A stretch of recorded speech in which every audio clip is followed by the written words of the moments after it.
Scott Case has played a whale of a game today, putting the hits on. Out of the shotgun and 4 wide receivers again against the Cowboy nickel with Bates in the middle.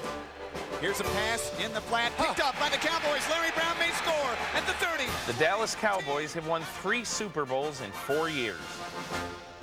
Will 1996 bring yet another Vince Lombardi trophy? 29 other NFL teams are out to stop them. The National Football League. No other professional sport has such compelling appeal. Witness the artistry.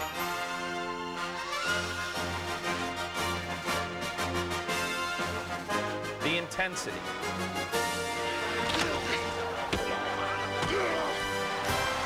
The spectacle. Marcus Allen dives over for a touchdown for Kansas City. His 100th career rushing touchdown. Move over, James Lofton. You've just been passed by Jerry Rice in the record book.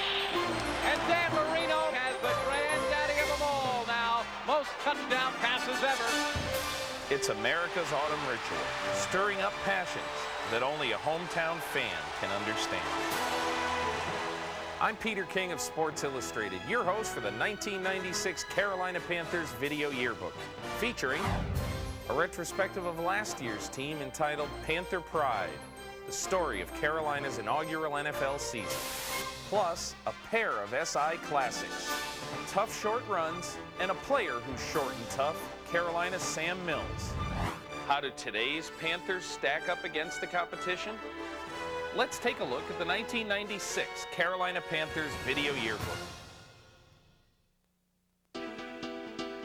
In the fall of 1995, a new era dawned in the Carolinas. A fledgling team and a powerful energy brought the region together. The team's future points to a championship. Its beginnings can be traced to a native son and his relentless dream. The Carolina Panthers have been unanimously selected as the... Carolina Panthers have it. This is an historic moment, the culmination of 6.5 years worth of work. I don't know where there's a camera that looks like it's from the Carolinas, but I want to talk to that camera if I could. All of you people that bought all of those 40,000 plus PSLs, you helped make history today. Pat yourself on the back. When I get back to Charlotte, I'm going to say thank you, thank you, thank you, thank you. Owner Jerry Richardson brought an NFL franchise home to Carolina and immediately hired his crucial cornerstones. President Mike McCormick and General Manager Bill Polian headed the front office, and they selected Dom Capers as their first head coach. Come on, man, concentrate, concentrate. Here we go, stay on your feet. Attack the line of scrimmage aggressively. During the 1995 minicamp, Capers convinced his team to aspire beyond their expansion identity. The tradition begins today! Yeah! The Panthers took the field for the first time in the preseason Hall of Fame game. Here we go, buddy, here we go! Driven by an immovable defense that would become their trademark, the Panthers' victory over the Jacksonville Jaguars was an inspiring preview of the historic season that was about to unfold. This is Tyrone Poole. He's got one man to beat. Go, baby! Tyrone to the 50, Tyrone to the 40. Kiss him bye-bye. 20, 10, 5. The rookie's got a touchdown. All right, let's make a play here. Let's keep him out. 1 minute, 8 seconds remaining in the fourth quarter. Here's the call. Blitz is coming. Brunell back to pass. Throws. It's dropped. It's dropped. The ball game will be over. The Panther defense with a great job. This ball game is in the books, my friends. What we saw out there today, the end of that game, is what we want this team to be about. That's what I'm talking about all year long. Panther Pride, 03. 1, 2, 3. Panther Pride! Woo!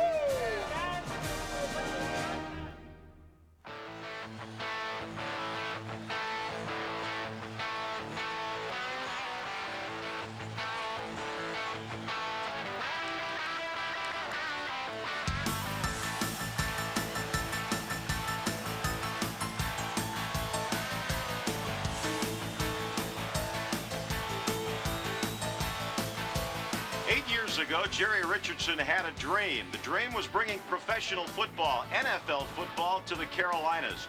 8 years later, that dream comes true. This afternoon, the Carolina Panthers play their first regular season home game against the St. Louis Rams. Where y'all from? Greenville! High Point, North Carolina. Charlotte, North Carolina. Long drive here, isn't it? That's all right. Anything to see the Panthers, but they'll be in our backyard next year, and we're going to see all the games. Panthers #1, baby. All the way.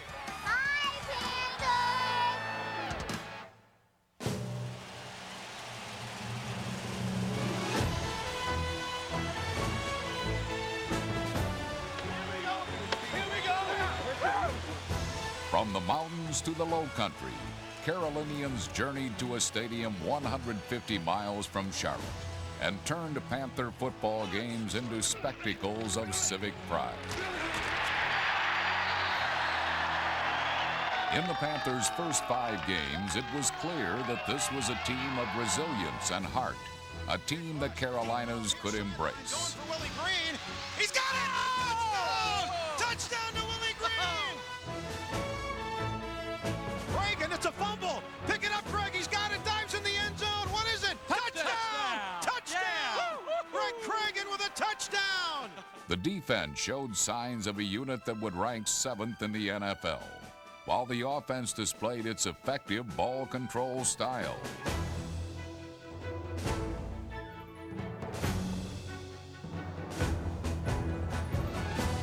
The Panthers were gelling and simply needed a spark, a big play for the season to take off. That moment was just around the corner. You got a hell of a team, Coach. Good luck. Hey, listen, you're doing a great job with us. Keep doing it. I'm serious. I don't know you very well, but I sure respect the hell out of it. I appreciate it. Thank you. Thank you. Entering Week 7 against the New York Jets, the Panthers had succeeded in earning the league's respect, but had yet to earn a victory. Hey, how about that first victory, huh? Give me one. Ready to begin. One. It's all day, baby, all day. Come on. Time to hunt, baby, time to hunt. Carolina struggled early, and it appeared that victory #1 would have to wait another week. Now the Panther defense has to make a big play here to keep things close. But with seconds remaining in the first half, the game and the season turned around. Shovel pass. It's intercepted. Mills with the interception. He could go. He's at the 15, 10, 5. Mills has a touchdown. Unbelievable. Might be the play. And the Panthers have talked about needing a play, a spark, something to put them over the top. And maybe that's the emotional spark that'll put them over the top and carry into the second end. From that moment on, Carolina played like a champion, overcoming their 0-5 start to win 7 of their final 11 games. He didn't get anything. Oh, he was pounded.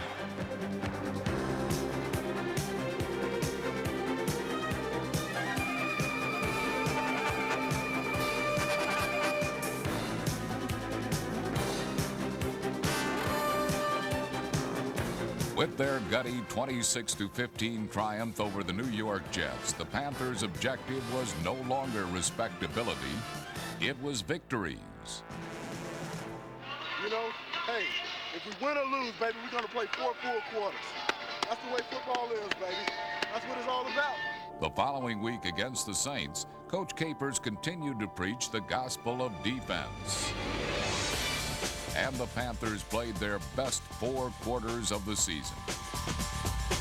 Carolina intercepted 3 consecutive Saint passes, and for the second straight week, the Panther defense did not allow a touchdown. The middle, intercepted.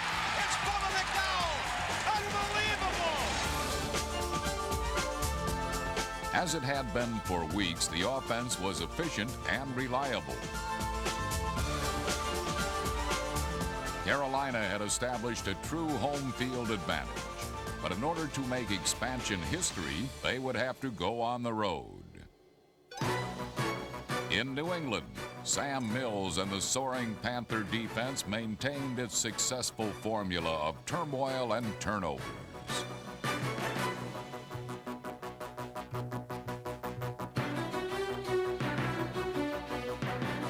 Gary Collins took a giant leap in his development by passing for 309 yards and 2 touchdowns.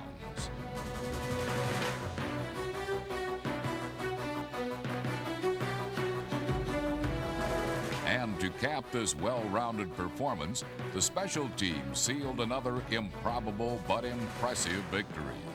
No expansion team has ever won 3 games in a row. Snap, placement, kick, up, down the middle. It's good. The Panthers have won it in overtime, 20-17. In the long history of the National Football League, no expansion team has ever beaten the defending world champions. It's one thing to knock off a few unsuspecting teams early in the season. It's something else entirely to take on the neighborhood bully in his own backyard. But this was no ordinary time, and this was no ordinary team.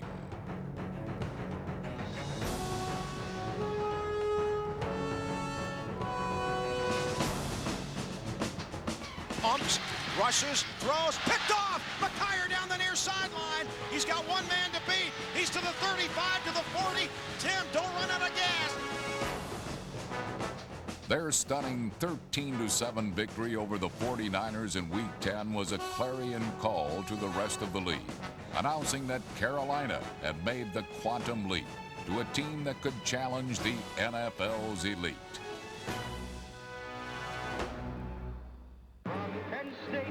Carolina's amazing 4-game winning streak was a result of blending the old and the new on both sides of the ball. On offense, that philosophy was symbolized by rookie Gary Collins.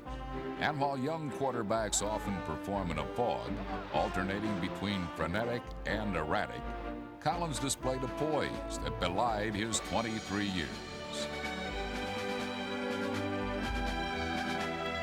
Great throw, good protection, fine audible.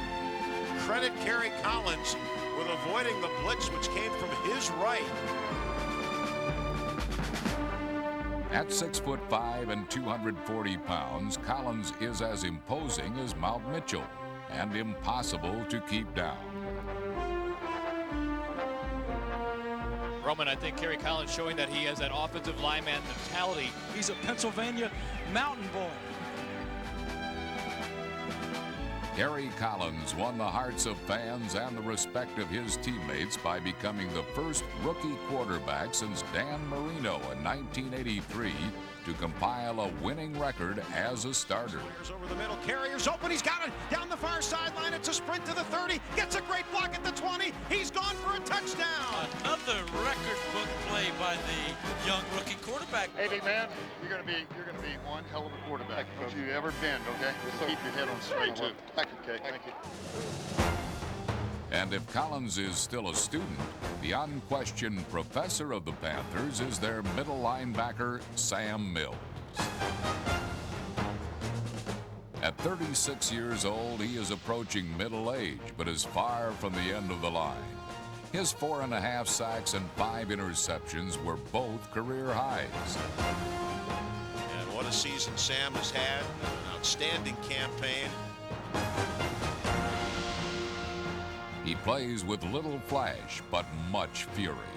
And his inspiration and dedication were the primary reason why the Carolina defense dominated opponents, and why the Carolina team fared better than any expansion franchise in NFL history.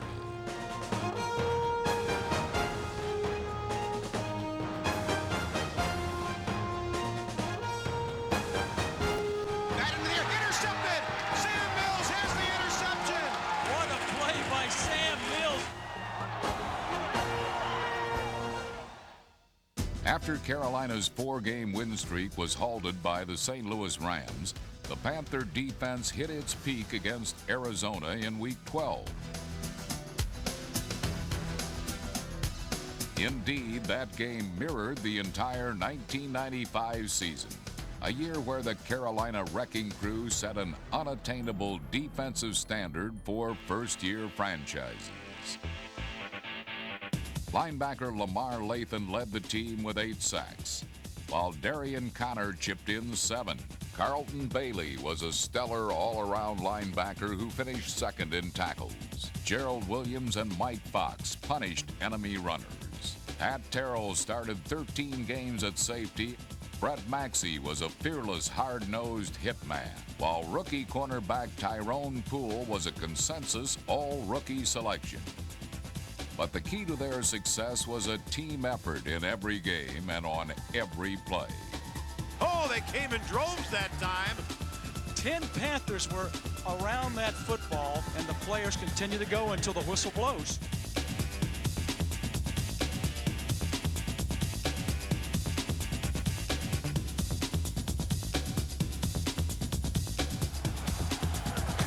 Oh, he was pounded. Oh, and just drilled.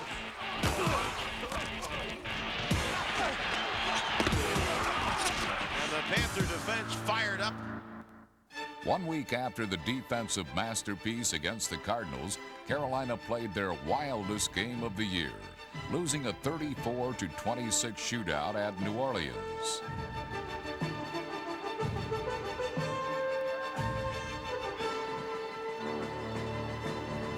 But while victory was elusive, the milestones were not, as wide receivers Willie Green, number 86, and Mark Carrier, number 83, both went over 100 yards receiving, another expansion record. 35 to the 30, it's a sprint down the far sideline, 10-5, touchdown!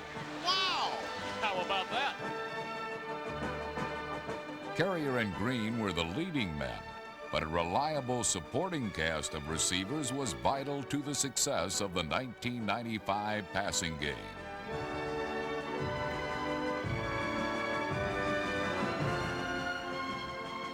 Carolina's receiving corps was greater than the sum of its parts.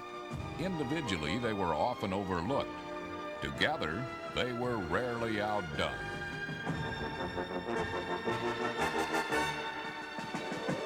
The passing game was anchored by an outstanding young offensive line, led by rookie left tackle Blake Brockermeyer, who allowed only one sack over the final 15 games of the season. Workman trying to turn the far sideline. He's got Brockermeyer for a lead. Touchdown! The line was equally adept at plowing huge holes through opposing defenders. With Brockermeyer and Mark Dennis at tackle, Matt Elliott and rookie Frank Garcia at guard, and Curtis Whitley at center, they supplied running room for Anthony Johnson, fullback Bob Christian, leading rusher Derek Moore, and fullback Howard Griffith.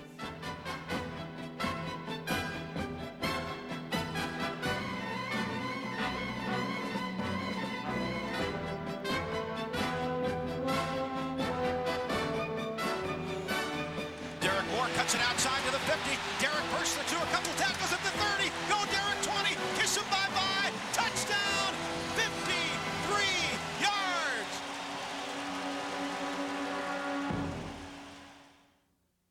Gotta get some. All about respect. All malice. All about respect. All malice, baby.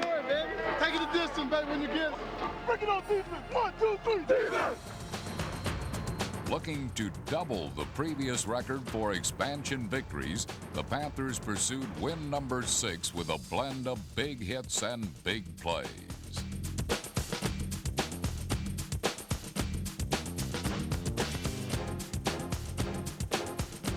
Well, one thing about it, you went the right way. It made it happen, baby. Ball took off. I thought he might cut back under, so I just went to him. And he just loaded it. By shutting down the Colts offense, Carolina dictated the kind of low-scoring ball control game that they thrived on.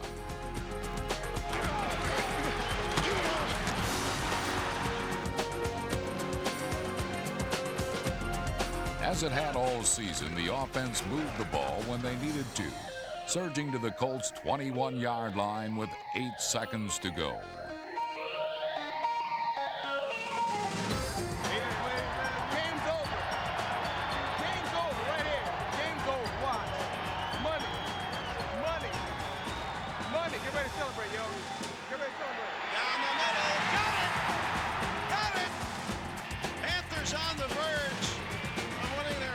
Consecutive game at home. Their 6th of their first Preseason. The only thing I'm disappointed is you didn't do your end zone dance. You need to spike it in the end zone. Huh? That's right. Good job. All right, I'll tell you, baby. Go, man. Good work, man. Good work. We brought that heat to him today, baby.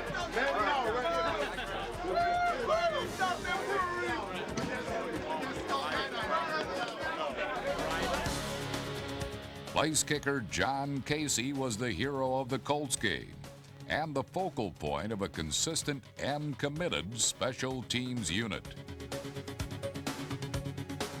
Veteran Paul Butcher tied with rookie Chad Cota for most special team tackles.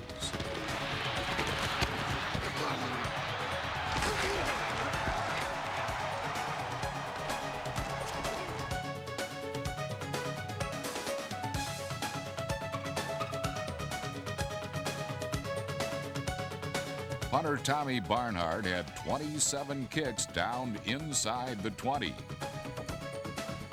That's 3 inside the 10 in this game for Tommy Barnhart.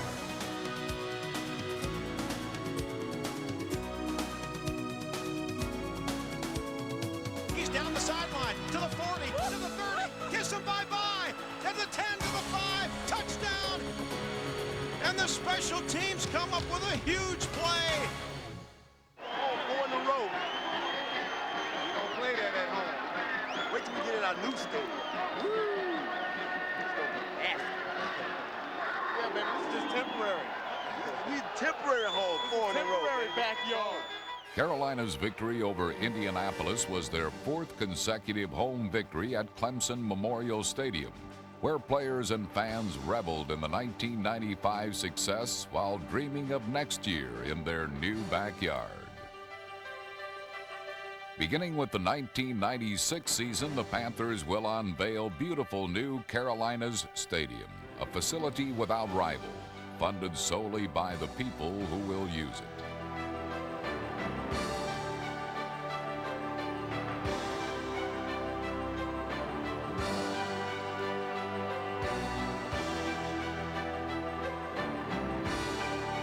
This state-of-the-art facility will stand as a lasting monument to the people of the Carolinas. It's home to us, and it's a great opportunity for us to pay back and give back to the Carolinas. And the Panthers certainly took advantage of the home cooking at Clemson, but it'll be so much nicer next year when the new stadium opens. Natural grass turf. 2, beautiful facility. 3, a team that won in its first year and won a lot of games. The final home game of the season was the players' chance to honor the fans and an enduring tribute to the spirit of this extraordinary first-year franchise. Great day to play ball right here, baby. Great day. All right. I got you. The Falcons needed a victory to clinch a playoff spot and exploded to a 14-0 lead. It was an unfamiliar and uneasy position for the Panthers.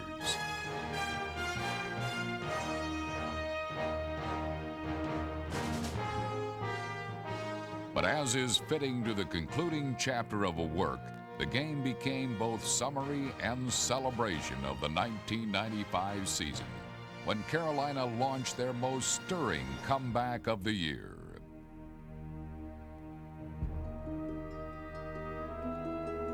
Trailing by 3 with 7 minutes remaining, the offense called on one more big play to take the lead. Green down the near sideline. He's going to score. Touchdown! Touchdown! 89 yards. Unbelievable.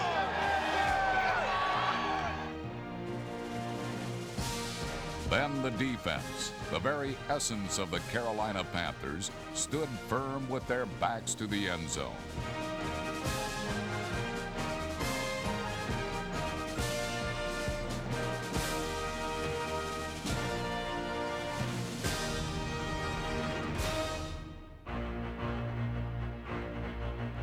We're coming down to this. It's Atlanta ball at the Carolina 6-yard line, 4th down and goal. Gentlemen, this is what it's all about. Looking, sprints out to the near sideline. Big rush, now he'll throw. Broken up in the end zone. game's over. How about number 7? In 1995, the people of the Carolinas witnessed a season full of historic moments and lasting memories. Their Carolina Panthers proved to be a franchise filled with courage and character. A team which challenged the best of the NFL and did not yield. I want to tell you something. The worst thing you can do with this group right here is to count us out. We talked about today, winners do what it takes to win. And we got a bunch of winners in this room. That's right. 3. 1, 2, 3. That's right.